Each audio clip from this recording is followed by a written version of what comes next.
పత్రికలు ఇంకోటి కూడా వచ్చింది, జగన్ హయాంలోనే తప్పిది అని.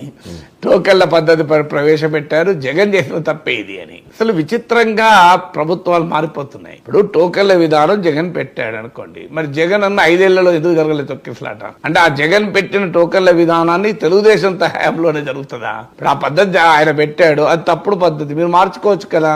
మిమ్మల్ని ఎవరు వద్దన్నారు? జగన్ వద్దన్నాడా? ఇప్పుడు టోకెన్ల పద్ధతి వల్లనే జరిగింది. వాళ్ళ ఏదో పేపర్లో చూశాను నేను, పేజ్ 1లోనే. సో ఆ జగన్ టోకెన్ల పద్ధతే ఈ కుంప ముంచింది.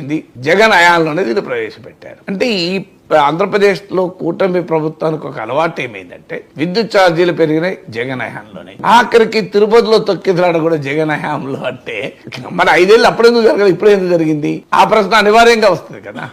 జగన్ హయాంలో చేసిన పొరపాట్ల వల్ల అయితే అప్పుడే జరగాలి కదా. సో మరి పోనీ మీరు నిజమే అనుకుని మీరు మార్చేసుకుని ఉంటారు, ఎవరు వద్దన్నారు? ఎందుకంటే ఆంధ్రజ్యోతి తెలిసినప్పుడు చంద్రబాబు నాయుడు తెలియదా? ఇప్పుడు ఇవాళ అన్ని పత్రికల్లో వచ్చింది అయితే చరిత్రలో ఇదే మొదటిసారి. ఆంధ్రజ్యోతి కథనం ప్రకారం 2022 నుంచి జరుగుతున్నదని. మరి 2020 నుంచి తొక్కిలాట జరుగుతుంటే ఈ ప్రభుత్వం ఎందుకు దాన్ని మరి మార్చలేదు? సో దీనికి ఆన్సర్ చెప్పాలి కదా. తెలిసి కూడా మీరు చర్యలు తీసుకోలేదంటే అది ఇంకా క్రిమినల్ నెగ్లిజెన్స్ అవుతుంది.